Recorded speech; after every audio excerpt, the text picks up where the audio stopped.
donde por ejemplo a una persona le dan muerte, pero con unos 100, por ejemplo, disparos, ¿verdad? Entonces, ahí ya no existe en la mente del sujeto solo el hecho de dar muerte, sino ya existía un ensañamiento. Puede existir también, en algunos casos hablan de la perversidad brutal, es decir, ya el actuar de la persona ya fue más allá de solo el hecho de querer dar muerte, sino ya viene una circunstancia que la hace diferente y que ya podría encuadrarse la conducta entonces de la persona en un tipo penal diferente, ¿verdad? Entonces, estamos claros como homicidio simple es dar muerte a una persona con las circunstancias, digamos, normales, donde no existe una circunstancia atenuante o privilegiada, o tampoco exista una circunstancia, digamos, agravante en el sentido de dar muerte. Yo les pregunto a ustedes si estamos claros con el hecho de un homicidio simple, es cuando no lo encuadramos en un atenuado privilegiado,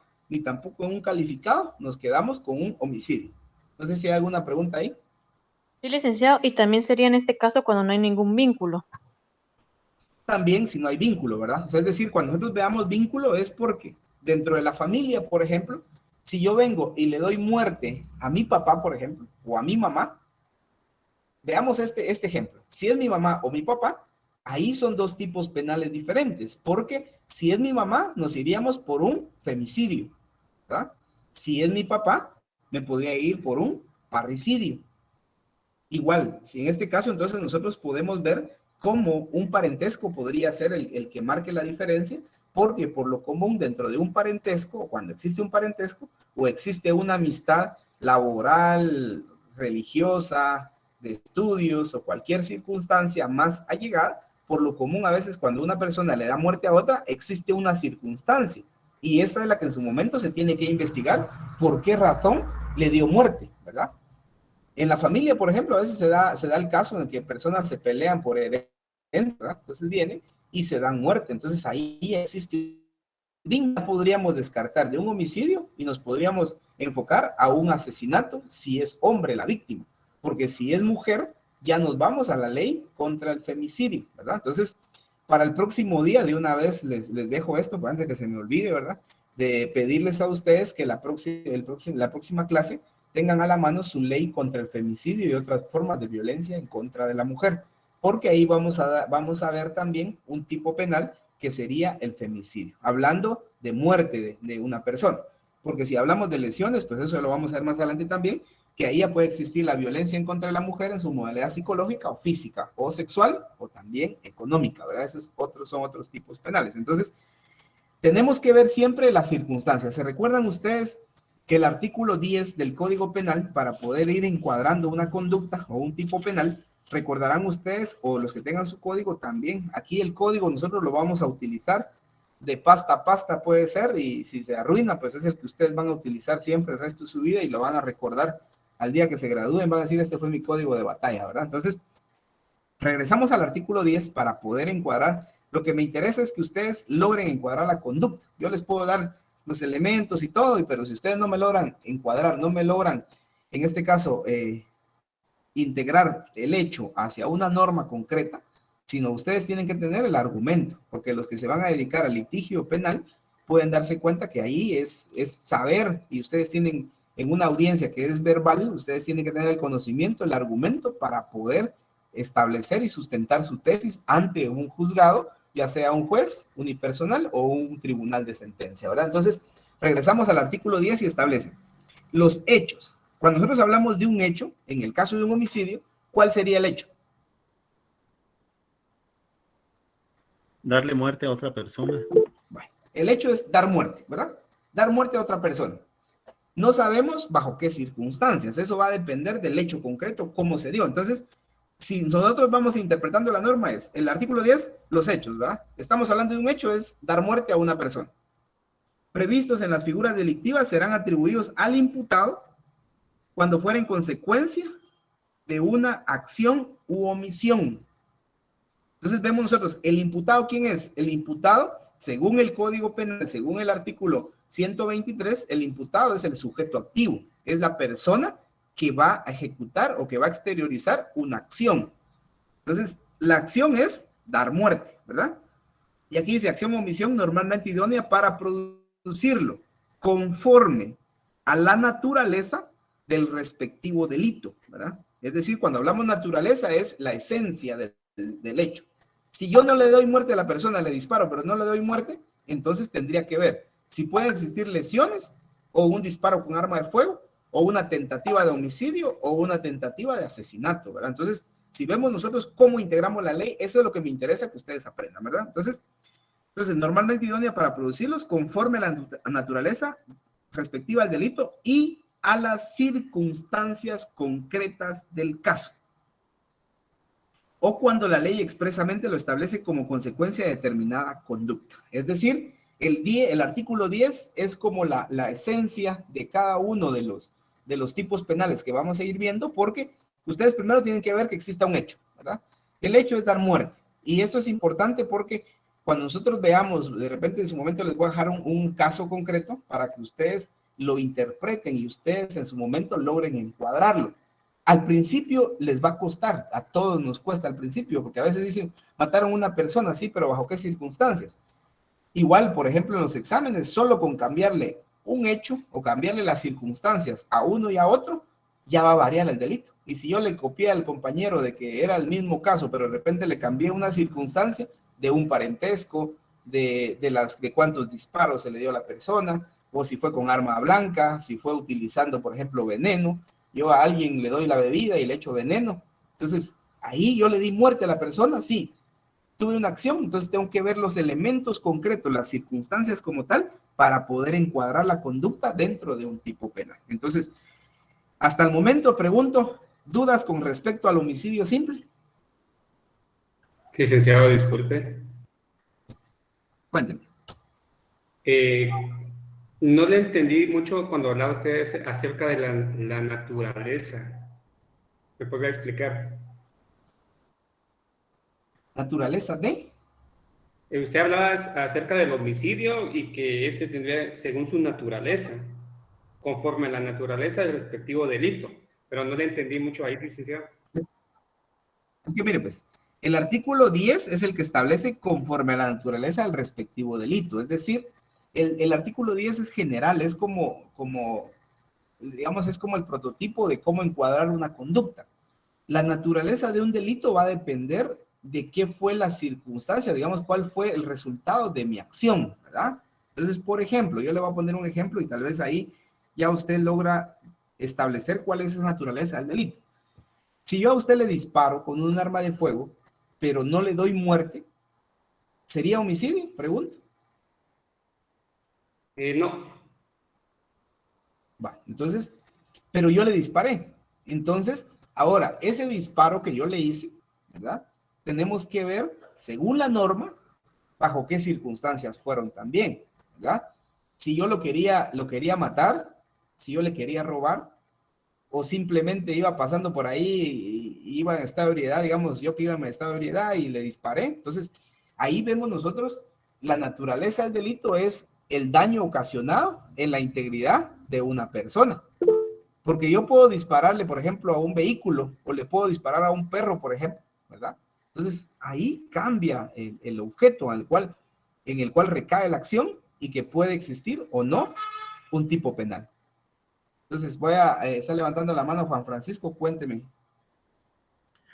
Sí, licenciado, podríamos decir que esta naturaleza a la que se refiere el artículo 10 en relación a la causalidad es lo que debiéramos encuadrar como tiempo, lugar y forma para poder determinar los hechos.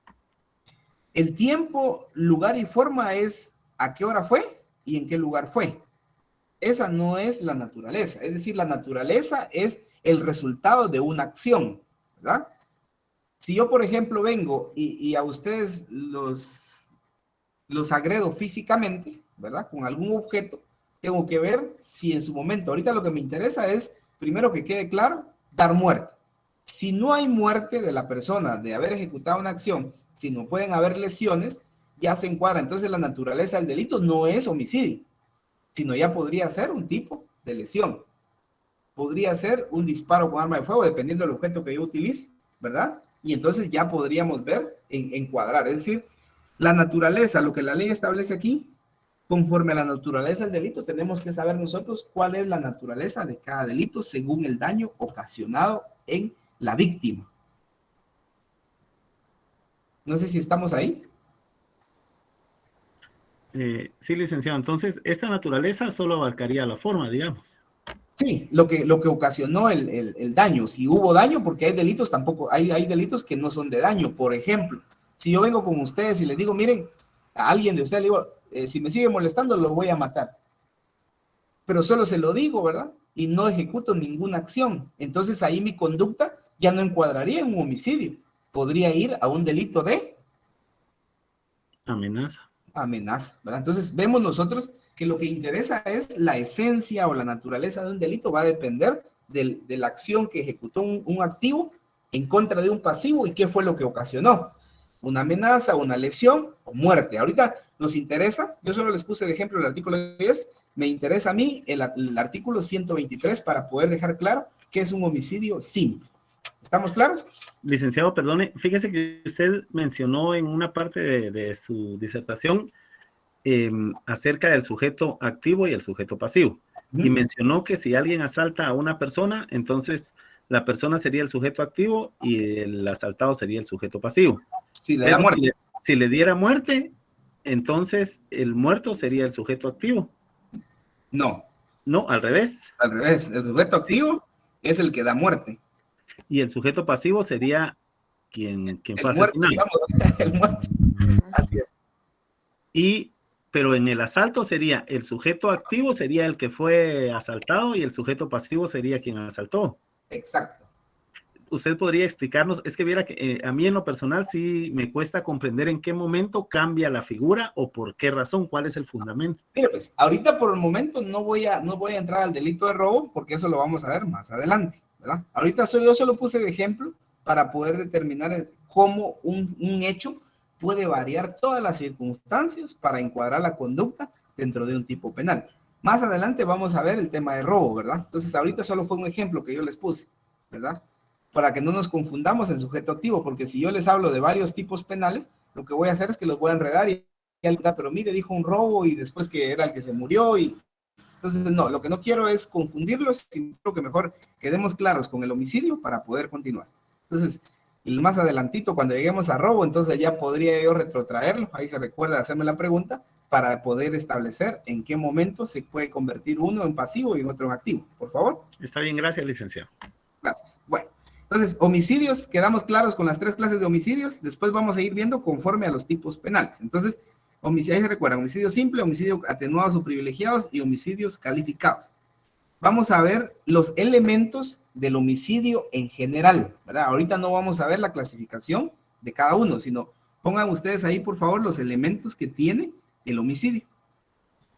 ¿Qué es homicidio? La muerte de una persona causada por otra. Ese es homicidio, de forma general, sin decir que si es simple, atenuado o calificado, ¿verdad? Entonces, homicidio es la muerte de una persona causada por otra. ¿Qué elementos debe tener para que exista un homicidio? Elemento número 1. Inciso A o 1, como quieran ponerlo, el supuesto necesario lógico, ¿verdad? Tiene que haber un supuesto necesario lógico, como lo es la previa existencia de la vida humana. Ese es el primer supuesto para que exista homicidio. Inciso B, el hecho de dar muerte, o sea, la supresión de la vida. El siguiente elemento. Repetir el 2, por favor. El 2 es el hecho de dar muerte, o sea, la supresión de la vida.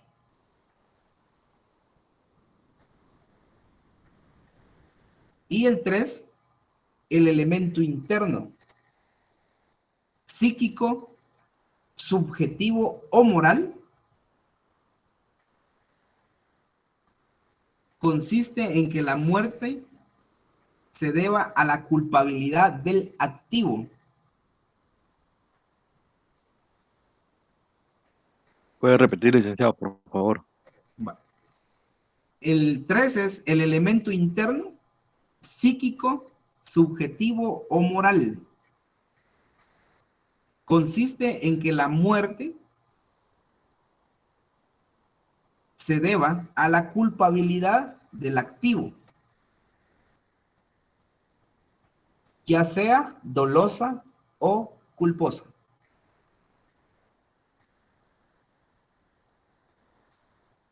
Entonces, esos son los tres elementos que debe contener un homicidio. Entonces, lo vamos a repetir a cada uno de ellos y de ahí ustedes tienen que tener en cuenta esos elementos porque si no existen esos elementos, pues no puede existir homicidio, ¿verdad?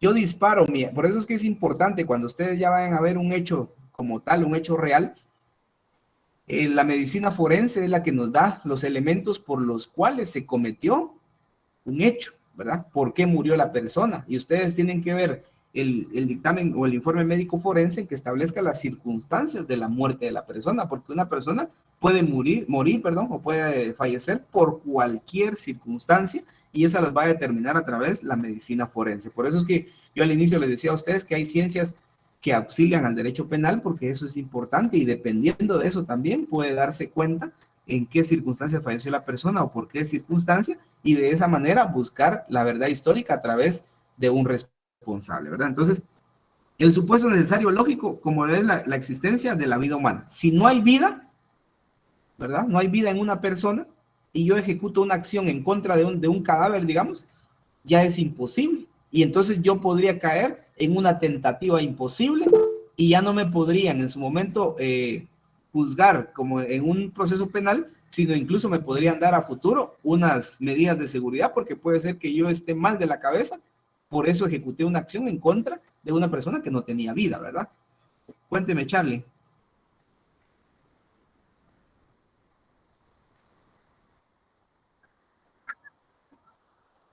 ¿Perdón?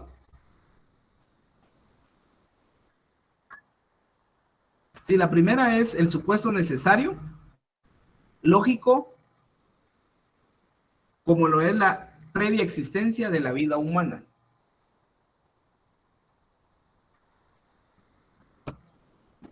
Entonces, de esta manera vemos nosotros, si no hay vida, pues no va a existir muerte, ¿verdad? Es algo que a veces puede decir uno, eso es lógico, ¿verdad? Entonces, como uno dice, eso es lógico, pero nosotros tenemos que tenerlo bien claro en materia penal. El segundo hecho es dar muerte a la persona, ¿verdad? Cuando hablamos de dar muerte es quitarle la vida a una persona. ¿Bajo qué circunstancias? Eso va a depender de un hecho concreto o de un caso que a ustedes se les pueda plantear para que ustedes puedan encuadrar la conducta de un sujeto. Y el tercer elemento es el que me interesa bastante, que es el elemento interno, ¿verdad? ¿Se recuerdan ustedes que para cometer un hecho, en la teoría general del delito, que existían las fases del delito, el iter criminis, que en su momento estaba el elemento subjetivo, ¿verdad? Y el elemento objetivo. Entonces, nosotros al momento de ver esta parte del iter criminis, viene la fase interna. Tiene que existir en su momento un dolo o una culpa, ¿verdad? Cuando nosotros hablamos de la fase interna, en la mente del sujeto se pudo haber formado la idea de darle muerte a una persona, que es el elemento, en este caso, el elemento interno. Y luego que se concreta o digamos, se lleva a cabo a través de la exteriorización de una conducta, como lo es la fase externa, ¿verdad? Dentro del homicidio, tienen que tener bien en claro ustedes ese elemento interno, porque ese elemento interno puede ser un dolo o puede ser también una culpa, ¿verdad? Si yo le doy muerte a una persona conduciendo un vehículo automotor, entonces allí puede darse una circunstancia, ¿verdad? De una culpa. ¿Por qué una culpa? Porque recuerdan ustedes que en el delito culposo puede existir una imprudencia, una negligencia o una impericia. Entonces, es importante que nosotros veamos bajo qué circunstancias se le dio muerte a la persona y de esa manera poder encuadrar el tipo penal correspondiente. Entonces, recuerden ustedes siempre que en el homicidio puede haber dolo, como también puede haber culpa, ¿verdad? Ya ustedes manejan bien qué es el dolo. Voy a preguntar a Diego López. ¿Qué es dolo, Diego López?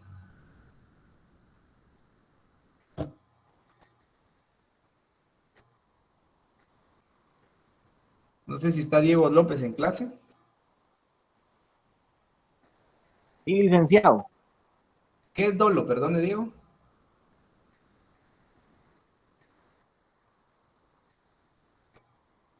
usted puede definir qué es dolo.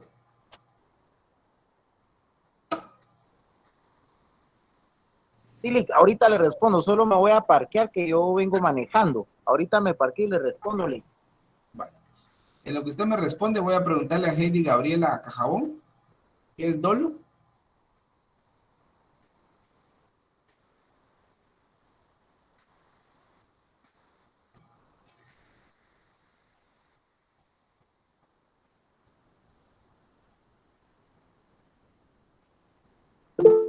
Bueno, yo creo que... Licenciado. ¿Sí? Licenciado. Sí, cuénteme. Sí, es una acción que en contra de otra persona donde se haga perjuicio o daño a la otra parte. Miren, pues, en este caso, Marisol le está levantando la mano. Sí, dígame, Marisol. Buenas noches, licenciado. El dolo es actuar con alevosía, o sea, actuar con intención de dañar a la persona. Bueno, gracias. Entonces, en materia, sí, Andrés. No, solo iba a ampliar lo que es el dolo, que para mí el dolo es cuando hay intención de hacer un acto o una acción, o sea, cuando uno sale de la casa, por un ejemplo, pensando yo voy a ir a matar, yo voy a ir a asesinar, ¿verdad? Yo voy a ir a hurtar y así. Cuando hay dolo, podemos ver esas circunstancias. Muchas gracias. ¿Se recuerdan ustedes que ya vimos el día anterior el dolo? Vimos también en las clases, el repaso que tuvimos, que el dolo puede ser también en 3 clases, ¿verdad? Según la doctrina, un dolo directo, un dolo indirecto o un dolo eventual, que siempre en su momento, cuando hablamos de dolo, hay intención. La intención puede ser que en mi mente yo ya sé que voy a matar a algunos de ustedes, ¿verdad? Ya lo tengo planeado, yo ya sé quién en su momento me cae mal por X o Y motivo. Entonces, yo ya tengo, y a veces la gente lo exterioriza con algún familiar, algún vecino, algún amigo, a través de las redes sociales, por ejemplo. Eso les quiero decir a ustedes de acá en adelante. Las redes sociales, que ustedes utilicen cualquier red que sea, alguna persona que es criminal o que va a cometer un hecho, a veces dejan rastro en cualquier red social, ¿verdad? Entonces, ustedes de acá en adelante, todo lo que comenten en las redes y todo, ¿verdad? Igual, ya cuando veamos a futuro tipos penales en el tema de indemnidad y la libertad sexual, tienen que tener mucho cuidado de cómo usar las redes, porque ahí se cometen muchos delitos, y a veces la gente, aunque ya sean estudiantes de derecho, aunque ya sean abogados, a veces dejan sus cosas ahí que a veces traen consecuencias legales. Entonces, todo eso tenemos que tener cuidado nosotros cuando ya sepamos manejar bien la ley penal, ¿verdad? Entonces, en pocas palabras y en los términos comunes de nosotros, dolo es intención de causar un daño. En el ámbito de homicidio, la intención de dar muerte. ¿Bajo qué circunstancias? Eso va a depender del hecho concreto, ¿verdad? Entonces, estamos claros con el elemento entonces psíquico. En materia de homicidio puede existir dolo o puede existir culpa, ¿verdad? Y de eso va a variar un homicidio doloso o un homicidio culposo. Entonces, continuamos, por favor. El elemento material del homicidio. El elemento material es el hecho de dar muerte, entre paréntesis, privación de la vida. Ese es el elemento material. El hecho de dar muerte, privación de la vida. Siguiente clasificación dentro del homicidio. ¿Quién es el sujeto activo? Para que ya no nos confundamos. Sujeto activo, persona que realiza la acción u omisión. Persona que realiza la acción u omisión. Sujeto pasivo, fallecido. En términos, digamos, ya como técnicos, nosotros podríamos decir fallecido. Algunos le pueden decir el muerto, el difunto, el finado, y dependiendo la costumbre que tengamos nosotros de donde vivimos, la gente le denomina de diferente manera a la persona que murió, ¿verdad? Entonces, ya dependiendo cómo cada uno lo vaya a tomar o lo tome en cuenta, para nosotros es fallecido. Hablamos de una forma técnica, ¿verdad? Elemento subjetivo moral. En este caso ya escuchamos nosotros que el elemento subjetivo moral es el dolo. Puede ser dolosa la acción o puede ser culposa, ¿verdad? En el tema de homicidio en general, pónganle ahí en alguna parte y que nunca se les vaya a olvidar, por favor, en el tipo penal de homicidio puede encuadrar la tentativa. no todos los delitos tienen tentativa, ¿verdad? Sino hay delitos que sí les aplica la tentativa. En el homicidio puede existir tentativa. Tentativa de homicidio, tentativa de asesinato, ¿verdad? Entonces, eso es importante que nosotros lo manejemos porque recordarán ustedes que en el artículo 14 del Código Penal vimos la tentativa. Eso significa que si yo, por ejemplo, inicio mi acción en contra de alguien para poder darle muerte y no lo logro, pero ¿por qué circunstancias, verdad? Porque yo no quise matarlo, porque la otra persona corrió fuerte o me despojó del arma o del objeto que tenía para hacerle daño, o porque apareció alguien más y yo no pude. Entonces, todas esas cosas tenemos que analizarlo. Dentro del homicidio puede existir, puede encuadrar la tentativa. Y el artículo 14, por favor, alguien que le dé lectura. Hay tentativa cuando con el fin de cometer un delito se comienza su ejecución por actos exteriores, idóneos y no se consuma por causas independientes de la voluntad de la gente. Entonces, ustedes se pueden dar cuenta que a veces hay personas que impiden algún hecho, ¿verdad? Entonces, yo tengo la intención de matar a alguien y de repente por circunstancias, en este caso como la ley establece, ¿verdad?, que no se consuma por causas independientes a la voluntad de la gente. Es decir, que yo puedo dar con la intención de matar a alguien, pero de repente no se da porque aparece un policía, aparece un amigo de la víctima o aparece cualquier persona y me lo impide, ¿verdad? Entonces, de esa manera puede darse que existió una tentativa. Yo llevaba un arma de fuego y el arma se me trabó, ¿verdad? En su momento, entonces, puede existir una tentativa. Yo quería darle muerte a una persona, pero ¿por qué circunstancias le quería dar muerte? La gente no quiere pagar la extorsión y yo voy y voy a matar a la persona, pero no logro matarla. Podría haber un intento, ¿verdad? Una tentativa, tentativa de asesinato, ¿verdad? Porque hay un precio, hay una recompensa, hay un dinero que en su momento yo quería y a costa de eso, pues está la vida de la persona, ¿verdad? Entonces, es importante que ustedes manejen que en el delito o en el tipo penal de homicidio puede encuadrar la tentativa de homicidio, ¿verdad? Simple o calificado dependiendo de las circunstancias. ¿Estamos bien? ¿Alguna duda?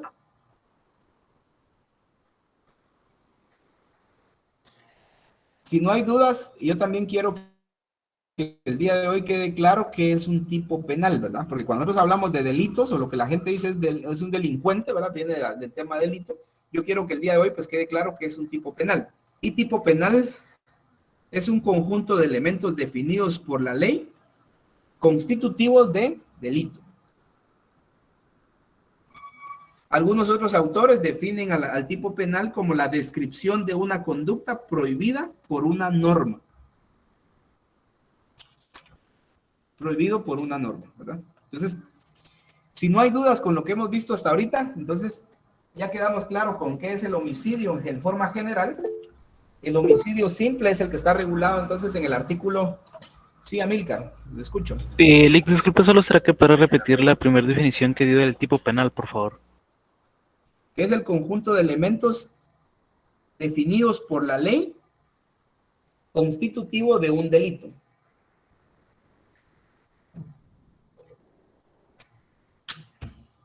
¿Y la segunda definición cuál fue, licenciado? Perdone. La segunda definición es la descripción de una conducta prohibida por una norma. La descripción de una conducta prohibida por una norma.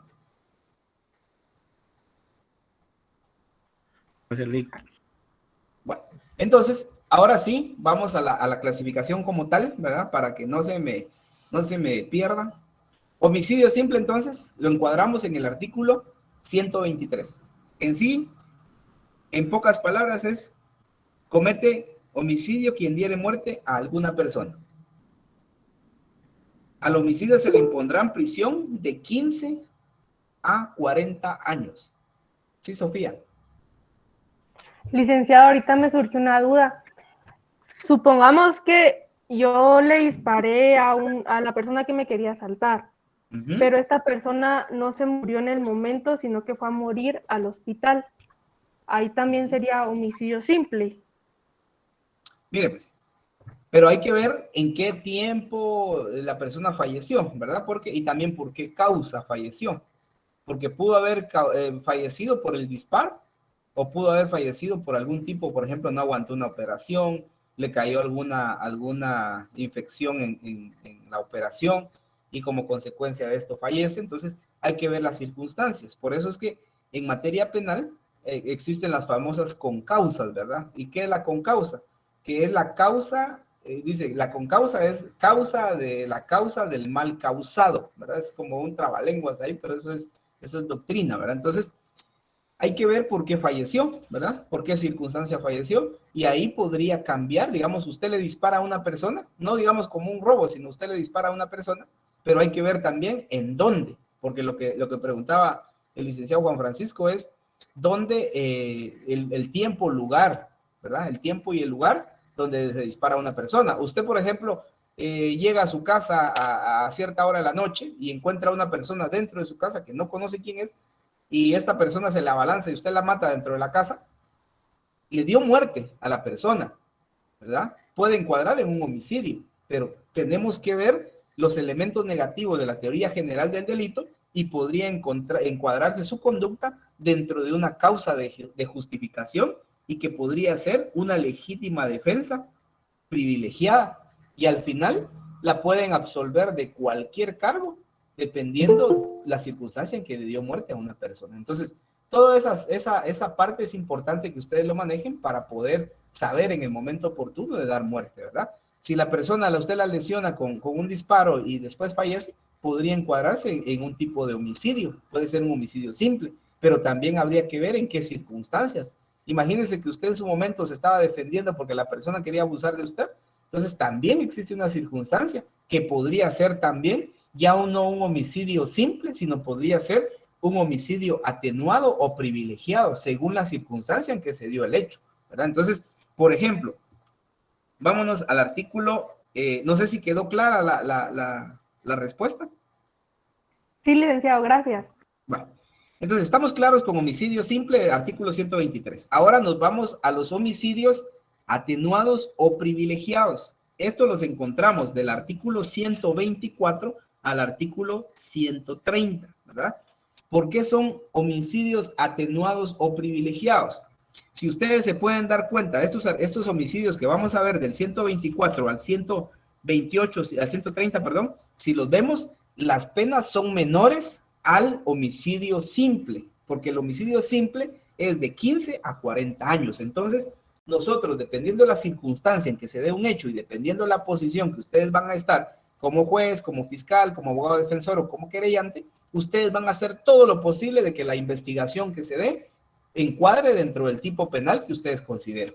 Y eso le van a pedir al juez, y el juez, dependiendo toda la investigación, dependiendo el sustento de la tesis de parte del Ministerio Público, así como la tesis de defensa del abogado defensor, tiene que resolver apegándose a lo que la norma establece y conforme a las peticiones que tiene de cada una de las partes, ¿verdad? Entonces, ¿en qué consiste un atenuado o un privilegiado? En que la pena es menor, pero va a depender de las circunstancias, de la teoría que ustedes puedan manejar, de su tesis que puedan sustentar ante un juzgador, y de esa manera, pues ustedes van a tener a bien a que a la persona le dejen 10 años, 15 años, 20 años, 40 años, 50 años de prisión, o bien que le dejen 2 o 3 años, 8 años, ¿verdad? Entonces, la pena va a variar dependiendo de las circunstancias y en la forma en que se dio el hecho, ¿verdad? Entonces, vamos al artículo 124.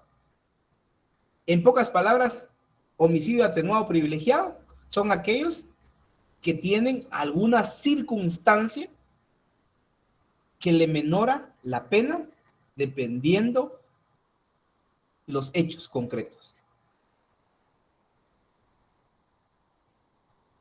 No sé si estamos ahí, ¿alguna duda con los atenuados o privilegiados? Es decir, cuando hablamos de atenuados o privilegiados es porque la pena les va a bajar, pero va a depender las circunstancias en que se cometió o en que se le dio muerte a una persona. Vamos entonces al artículo 124, homicidio cometido en estado de emoción violenta. Y establece, quien matare en estado de emoción violenta se le impondrá prisión de 2 a 8 años. Si ustedes ven, en este caso, la diferencia de pena, un homicidio normal, 15 a 40 años. En el caso del homicidio en estado de emoción violenta, 2 a 8 años. ¿En qué consiste en la doctrina también a este homicidio cometido en estado de emoción violenta? También se le conoce como homicidio pasional. Como homicidio pasional. Les voy a poner un ejemplo en esta para que ustedes en su mente logren captar este ejemplo, ¿verdad? Pero siempre interpretando la norma. Hagamos de caso que ustedes ahorita están dentro de la universidad, no están en línea, sino están en la universidad, ¿verdad? Y salen a las 9 de la noche de la última clase, se van a su casa, entran a su casa, tienen esposo o esposa, ¿verdad? Entonces entran a su casa, al momento de ingresar, imagínense que ustedes van armados y entran y al entrar a su casa encuentran a su pareja con otra persona, haciendo ustedes saben qué, y en ese caso ustedes desenfundan su arma, disparan en contra de las personas que están ahí, matan a los dos, ¿verdad? O matan solo a uno, depende, si quieren mucho a la persona, no la van a matar solo al otro. Entonces, la persona dio muerte. ¿Tenía la intención de matar? Puede ser también que ya lo andaba controlando, ¿verdad? Que sabían y tenían sus sospechas y lo encuentran y le dan muerte. La persona, pregunto, ¿tenía la intención de matarlos? No. No tenía intención de matar. ¿Alguien más? Depende, licenciado, habría que analizar la naturaleza de la causa, porque como usted dijo, puede ser que ya tuviera sus sospechas, y si anda armado y ya había podido pensar en las consecuencias o en el desenlace, podría ser que sí tuviera la intención.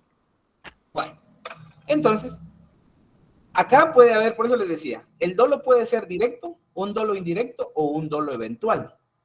Al momento que yo saco un arma, o que yo tenga un arma, ¿para qué voy a usar el arma? ¿Para defensa propia, verdad? ¿Para defenderme o para contraatacar a alguien? Entonces, primero, ¿tenía intención? ¿Hubo un dolo? Sí, hay un dolo. Directo, indirecto, eventual, pero hay un dolo. Pero las circunstancias en las cuales la persona actuó, lo hizo en su momento de forma espontánea, ¿verdad? Por el impacto, por eso se le conoce como un homicidio pasional. Si nosotros logramos determinar ese homicidio pasional, a la persona se le puede dar un homicidio, entonces se puede encuadrar su conducta entre 2 a 8 años.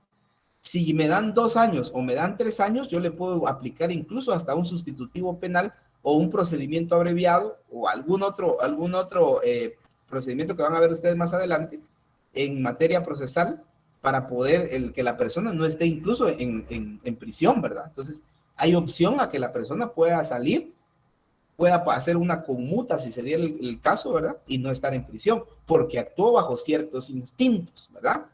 De actuar en un estado de emoción violenta. Pero esto, ¿quién lo va a saber? Lo van a saber las circunstancias en las cuales se dio el hecho. ¿Cuántos disparos le dio, verdad? Si van a encontrar que le dio 200 disparos a las personas, obviamente ya el estado de emoción violenta fue algo, un ensañamiento, puede haber otra circunstancia. El mismo hecho, el mismo caso les voy a plantear. Llegan ustedes a su casa, encuentran a la persona con otra, ¿verdad? O sea, a su pareja con otra persona. Ustedes lo ven ahí, no tienen arma, ¿verdad? No tienen ningún arma. Salen de la casa, se van con un amigo a prestarle un arma, regresan otra vez. En ese lapso, en ese tiempo que pasa, la persona ya no actúa tan deliberadamente, sino tuvo tiempo de pensar, tuvo tiempo de ir a prestar un arma, regresar. En ese lapso, en ese tiempo que pasó, el impacto, digamos, o el impacto en la mente de la persona, hubo un tiempo deliberadamente para poder pensar. Y de esa manera, pues ya podría ser que su conducta ya no encuadre en un estado de emoción violenta, porque el estado de emoción violenta, la misma ley dice, es un estado, es un momento, es como algo espontáneo, algo que pasó en su mente y ustedes actúan deliberadamente, ¿verdad? Entonces, pero si hay un tiempo en el cual ustedes van, prestan un arma, regresan, para eso pasó media hora, 1 hora, ya podría ser entonces un homicidio, porque ustedes tuvieron el tiempo necesario para poder pensarlo y poder regresar. Entonces, es importante que ustedes manejen eso. Y eso lo van a ver ustedes ya en hechos concretos en los cuales ustedes manejen bien la ley para poder convencer. Si tenemos la oportunidad, voy a hacer todo lo posible, no les prometo todavía, pero podríamos ver si a mí me interesa siempre que mis alumnos vayan a unas primeras declaraciones, yo los he acompañado para vean cómo es el encuadramiento de una conducta de una persona dentro de un caso concreto, y a veces créanme que cuando uno está como abogado de alguna parte, a veces hasta cómo argumenta la contraparte, puede ser que siente uno que hasta a mí me convence, ¿verdad? Entonces, porque va a ser el conocimiento que tenga del encuadramiento y la argumentación ante un caso real, ¿verdad? Me está levantando la mano William Orlando. Buenas noches, licenciado. Buenas noches. Ahorita me surgió una duda. Si en dado caso, como por ejemplo, yo estoy en una gasolinera y estoy armado, llegan unas personas y asaltan a unas personas que están frente mío. Y en ese momento, yo al momento de estar armado, vengo, les disparo y doy muerte a una de esas personas, obviamente a los que están asaltando. Eso caería en lo que es estado de emoción violenta, porque al ser espontáneo la reacción. Podría ser, pero en ese caso que usted me indica, ¿verdad? Yo más lo encuadraría como en un homicidio preterintencional. Y eso lo encontramos nosotros en el artículo 126. Según la doctrina, el análisis más de un delito de homicidio en estado de emoción violenta, más lo asimilan como la pareja, ¿verdad? Porque, por ejemplo, ustedes a su pareja la van a defender, pero si ven a ustedes que su pareja está con alguien más, ¿verdad? Entonces su reacción va a ser diferente a la defensa de un hecho, digamos, de un asalto. Lo que usted me dice, un asalto en una gasolinera, más lo podría ver yo como un homicidio preterintencional, ¿verdad? Entonces, ¿eso dónde lo encontramos? En el artículo 126 del Código Penal, que también podría ser, en algún caso, una legítima defensa también. Lo pueden dejar como un homicidio preterintencional, pero yo podría argumentar, ¿verdad?, de que puede ser un homicidio, digamos, y que existió alguna circunstancia diferente para poder actuar de esa manera. Gracias, licenciado.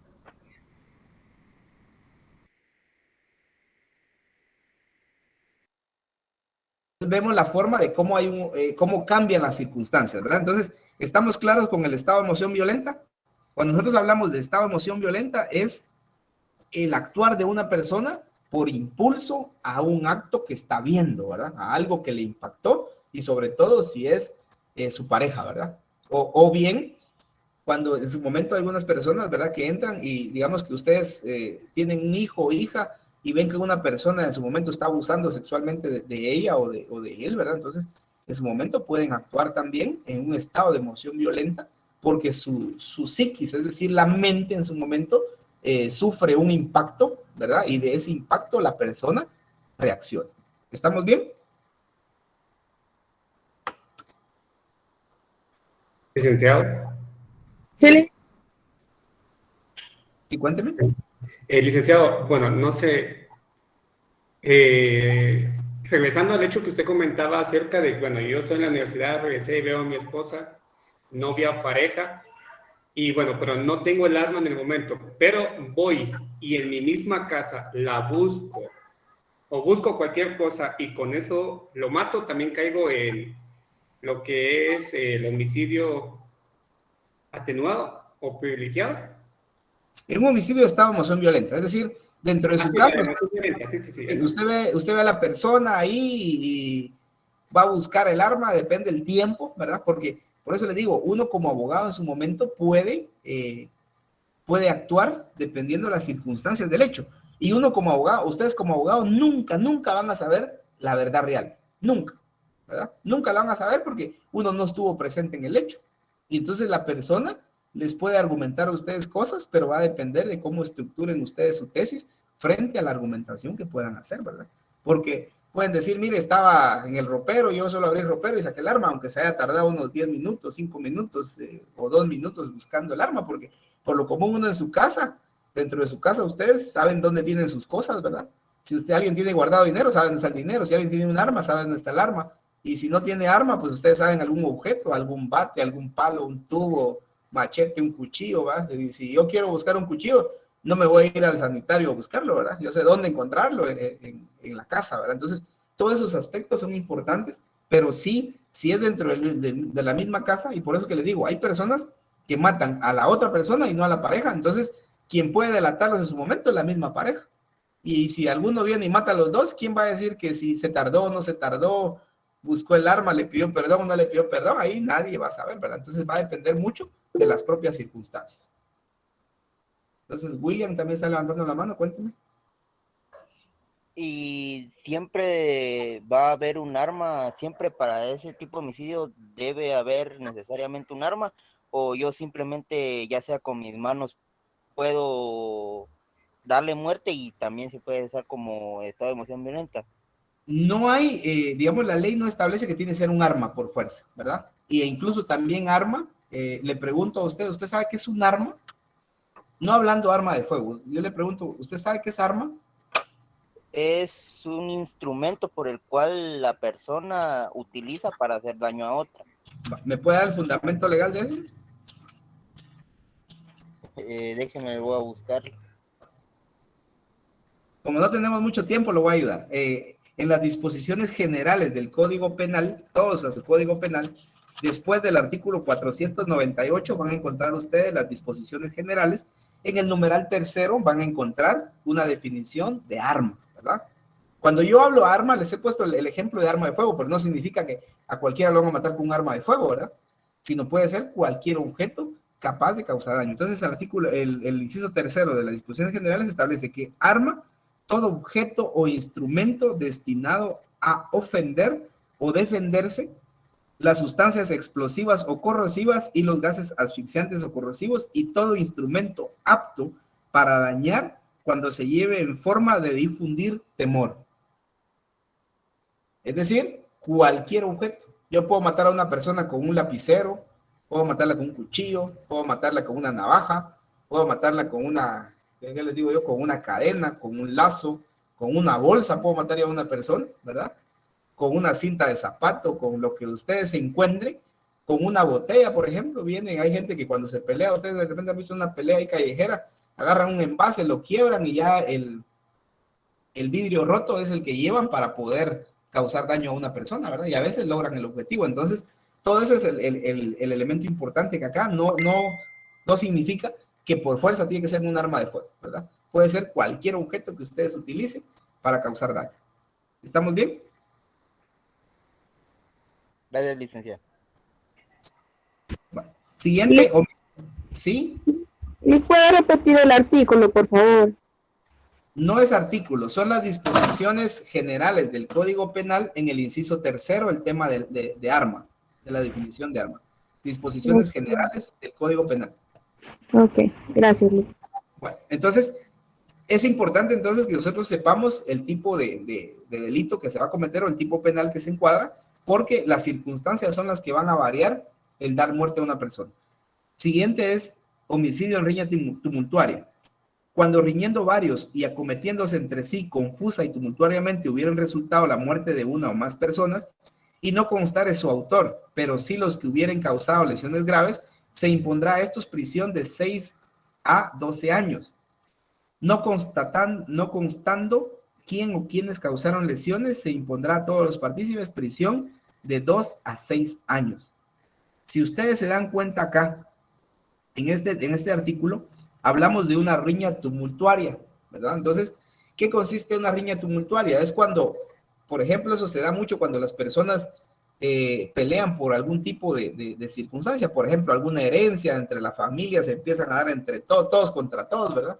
Tiran ahí sillas, botellas, palos, piedras y lo que sea, y de repente dentro de ese gran tumulto, porque así se le llama, tumulto es como el grupo, como diría alguien, el montón, diría alguien, ¿verdad? Pero nosotros técnicamente, tumultuariamente, dentro de eso se da la muerte de una persona donde no conste quién, porque por ejemplo, han visto ustedes las riñas callejeras, ¿verdad? Donde están algunos bolitos y entre ellos dos empiezan a pelear, se meten 3, 4, 5, 6 y después ya aparece 10 peleándose y aparece y se da la muerte de una persona. Entonces allí hay una circunstancia que puede variar cuando no se puede determinar con claridad quién fue el que dio el golpe más certero, ¿verdad? Porque en la necropsia, por ejemplo, puede venir y establecerse que la persona murió a causa de golpes. Sí, pero si yo estuve también metido ahí, ¿cuántos golpes le di yo al fallecido? No sabemos, ¿verdad? Y cuánto le dio el otro y cuánto le dio el otro, porque a veces, por ejemplo, hay personas que mueren a golpes. Cuando a una persona, por ejemplo, lo matan dentro de un grupo, ¿verdad? ¿Y quién fue el que le dio muerte? Pues no se sabe, ¿verdad? Yo le pegué en la cara, le pegué en el estómago, en el brazo, en la pierna, o no le pegué ni una patada, ¿verdad? A veces se han dado cuenta ustedes, a veces los bolitos pegan las patadas al aire, ¿verdad? Porque no, ni siquiera tienen puntería, diría alguien, ¿verdad? Entonces, toda esa parte es importante que ustedes lo manejen. Entonces, para el próximo día, por favor, por la hora, porque ya solo tenemos 2 minutos según mi reloj, les encargo que lean del artículo 126 al artículo 132 bis, que ustedes manejen esto, y que aparte, también, por favor, lean lo relacionado a la ley contra el femicidio y otras formas de violencia contra la mujer, sobre todo en el tipo penal de femicidio, ¿verdad? Necesito que ustedes en la próxima clase tengan bien claro cuándo va a existir un femicidio y cuándo no existe femicidio, ¿verdad? Porque yo le puedo dar muerte a una mujer, pero si no tengo ninguna de las circunstancias que aparecen en la ley contra el femicidio, puede darse cuenta que puede ser un homicidio, ¿verdad? Entonces, pero si hay un vínculo de los que establece la ley contra el femicidio, entonces nos vamos como un femicidio, ¿verdad? Entonces, a cada uno pase buena noche y nos vemos el jueves, por favor.